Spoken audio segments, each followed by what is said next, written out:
Hey everybody, welcome to the October edition of the Trust Technology Trust Tech Chat, or TTC TTC. TTC, yeah. This one is a little bit more specialized because October is Cybersecurity Awareness Month. This is a little bit of outside of our purview, but it is something that drastically affects every single person, from business owner to employees to individuals as well. And so we're going to be talking about what that means, what the new AI revolution can affect your strategy for how you implement cybersecurity in your day-to-day life or in the life of your business. So just to kind of start off, um, one of the biggest things that I always see with AI and cybersecurity is when we talk about spoofing. Um, Spencer, kind of give a high level approach to what we as phone guys, old school phone guys, have had to deal with spoofing. Oh, spoofing's horrible, and it's so. An example would be we've gotten calls from customers that will tell us that they're getting lots of calls saying that someone with their company is calling them trying to market some product that they don't even sell. And it happens, multiple times. You're getting multiple different customers making that call. And why that's happened is someone has taken their main number, put it into their phone system and spoofed it. They pushed that out as the caller ID. Um, and so they're just calling random companies and pretending like they're from this company, and they're trying to solicit whatever information they can get from them. Um, the hard part about that, something like that is it's really no way to stop it. Other than this, if you could find a way to trace that call back to where it's actually coming from, but just based on the numbers pushing out, no. So that's kind of a general, overview of what we've been dealing with for years. That's happened for a long time. I mean, Brian, you've probably received some phone calls before, and that doesn't match up with the caller ID. For Um, certain. how does that make you feel when you get one of those calls? I mean, you're just very nervous. You're very, it's hard to figure out how to handle the situation, especially when you're in an environment where you're trying to serve customers and people. It's very difficult to know, if you're dealing with an honest, secure customer or business, or if you're in a potential, danger spot. And so you've got to be very, very careful on how you handle that both ways. And so it just gives you that level of being uncertain of how to handle it at first, and you just got to slowly work through that. And that's a perfect example of setting up where I'm going with this. And you take what used to be a simple faking someone's caller ID. Now the bad actors, as we call them, are faking people's voices. I mean, right now with us recording this, we're going to upload it to all of our socials. That's putting our voices out there, our voice signatures out there. People can take AI and train it to sound like my voice, your voice, whoever's voice. And so if you have any type of system that's in place to voice authenticate, that could be spoofed now. Uh, there have been stories of grandparents getting frantic calls from their grandchildren. They're in jail, they're in a third world country or, wherever, and they need money immediately, but it's not them. Money, So PIN code, passwords. exactly, Yeah. whatever it could be, and that's just one example of how it can affect somebody personally. But when we take it to the standpoint of businesses, we've had a lot of instances where customers receive erroneous emails from the CEO or the boss or somebody like that. We're starting to see those messages um, have better syntax.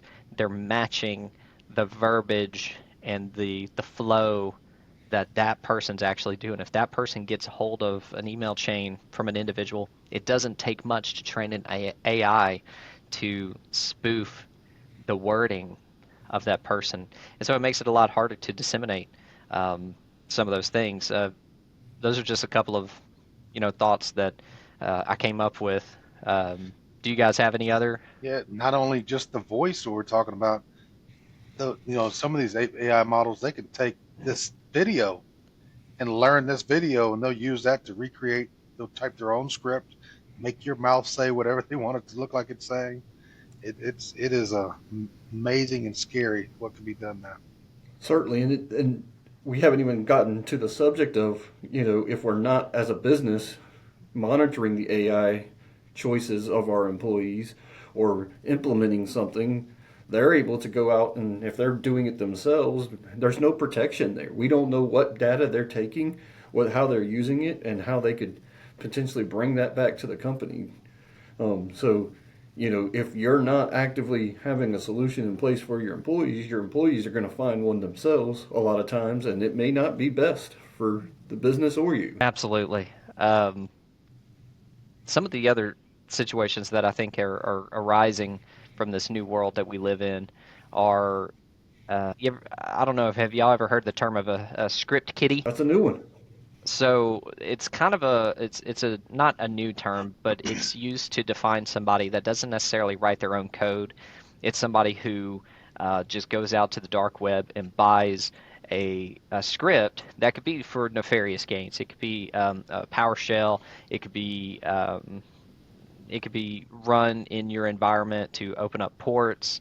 It could be anything loaded on a flash drive. So the script is what is written. The person who just buys it and doesn't develop it themselves is called a script kiddie. Well, almost overnight, when they turned on these LLMs, I'm not going to name any of them because I don't want to get blacklisted or whatever. But the big AIs out there, the big models, you can trick a lot of those into writing code for you. I don't know if you guys have messed with that yet, but you can have Just it write code. just real quick, tell the people what LLM is. Yeah, so large language model. Everybody uses the term AI, but realistically, it's what is called a large language model. It's just a piece of software, to put it simply, that's using compiled data to create a response. The marketing term is AI, but Mhm. the real term that everybody's using is well, internal people is LLM. Um, and so people have been able to create good things. I need to deploy a print driver to my entire network. All right, let me write hey, AI, write me a code that'll just one click deploy this driver onto a workstation. That's great. People are also using it for nefarious gain as well. So they don't have to have the level of skill has been dropping, and so now anybody can do these things. It could be um, a bad actor. It could be a disgruntled employee. I mean, there's a lot of instances where this could be abused easily. Just some teenager in his bedroom playing around. Yeah, just having fun. Just having fun. I mean, if anybody remembers Ferris Bueller's Day Off, what did he start the movie doing? It's Y'all been a remember? long time since I've seen that Yeah, movie. he was logging in to change his grade and some of his friends' grades. Oh yeah, that's right. That's right. And that's just one example. And that movie is a Well, classic. War Games. That's probably War before your Games, time. yeah, Yeah. that's another good one. And that right there, that's a perfect example. That was an AI that was built um, for military purposes, and now we have something far greater than that That on in the palm of our steroids. hand. They're built into phones now. They're built into computers. It's just an interesting situation. So, um, are there any other topics y'all wanted to cover around cybersecurity for this month? Bring awareness to it. Me personally, yeah, just really like you said, bring awareness to it. Just know this is why cybersecurity is needed. Hmm. Um, it's not even that it's not that you should get it. If you don't have it, you're just waiting to get it. It's Hmm. it's like it's like if you live in a neighborhood where every night there's a break-in and you know you have no security. It's Hmm. just a matter of time before you're hit. It just wait on it. It's gonna happen. It's just a matter of time. And it is just you just have to get something in place and constantly update it. And just like virus protection we used to put on the PCs, it's the same thing. You don't have Yep. it. Some people will get away with never having anything happen, but And it used to Hmm. be that only large companies were being hit. Um, but now, these nefarious people, like you're saying, Mac, they figured out that the smaller companies are easier to hit. Hmm. Um, They and don't have the and resources of the bigger and companies. and one attack is enough to cripple an entire company. It can put you out of business. Hmm. Well, it's like I that mean, AI summit that we went to. I mean, literally, the quote is, "Your only reason why you haven't been attacked is because they don't have enough people to attack all the right, Yeah. opportunities." right. And that's I where mean, we're at. And and if when you're we're not, talking about a company, go ahead. I'm sorry, Brian. no, I was pretty much finished. So go ahead. I was just going to say, as a company, a business owner, if there's any business owners watching, ask yourself, how long can my company stay afloat Hmm. with no data? If I Hmm. lost all my data, how long could I stay afloat? I lost my Or data and potentially your backups. Well, and take that a step further. Some of these organizations that have private information, whether it's healthcare, attorney firm, or any type of financial institute, that is now people's data. I mean, we constantly see in the news breaches. Here in Louisiana, we had technically not even the Department of Transportation get attacked. The software they used got attacked. And Mm-hmm. so it wasn't just the state of Louisiana, it was multiple private and public sector companies that were affected.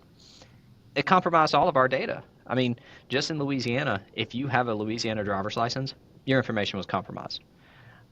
And there's nothing you can do to go back on that. Now they offered up, a free year of credit monitoring and all that stuff, but Pandora's box is open. And I think, again, to bring it around to the topic at hand of what AI is going to do, I think Brian, it's going to answer that question that they said at that summit. The reason nobody is you may not have been attacked is because there's not enough people to go around. Well, now they can just train a bot. They can train the Mm-hmm. AI to go do those attacks. And so now you just have one guy who's operating with a bunch of different servers. Exactly. Uh, yeah, and it gets a little, the sky is falling type scenario, but if you if you put policies and procedures in place, I've worked with other individuals in their organization to write AI policy about how their employees are allowed to use it because they're going to do it. And something I don't think a lot of people realize, when you're just using, a big name brand AI, again, I'm not going to say who it is, but if you're just using one of those big name brand AIs, the information you're pumping into that LLM, that is a public LLM. All of that information is going back to them. Now, that doesn't mean, It's yeah, one user can access another user's, but that data is now out there and it's in somebody else's hands. So if an individual at a company says, I want to take this Excel document that has employees' names, date of yeah. birth, Our handbook social, or our yeah. yeah, I need to I need to make it in a better format so I can see it. Well, let me just put it into this AI to format it for me. Boom, all that information is gone and compromised now. Unless you have a privatized LLM where that data is contained within its own server. So, as business leaders, IT individuals are leading their organizations and they're writing these policies and procedures for AI, it's as important as that to say what is acceptable use policies for AI in our organization. Um, I think that we're coming up on 15 minutes, so I think that about wraps it up for me. Spencer, Brian, any closing statements? No, I think you hit the nail right on the head. I was going to make a not funny joke and say, if you need that policy written, use AI to write it. But uh, I, you joke, but a buddy of mine may have done that. no, just So, just just just make sure people are aware, and it's not going away. It's only going to get mm-mm. worse. It's And only going to get that's not worse. that's not to scare people. That's just the reality of things. So just get yourself protected. The Yeah. reality is it's there and it's being used, whether you're actively monitoring or thinking about it in your business or not. And the ramifications for that, if you're not doing it and being on the forefront of it for your business, is just you're bringing another weak spot into it. And like Spencer said, how long can you last without your information? How long can you last by being compromised? And there's not a very good And answer for and that for and most and, businesses. and these and then not I don't have to run our time over, but we talked about who's doing this. It could be a individual, but there's companies.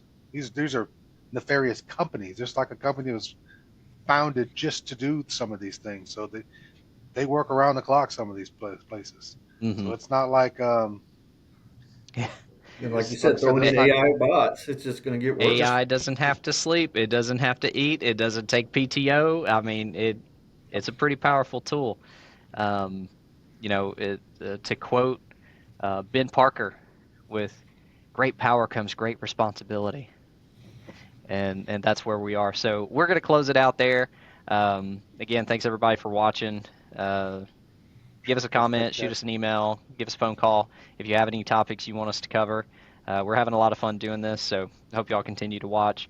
Again, thank you again. This is the October edition of our Trust Tech Chat for cybersecurity and how AI can affect that.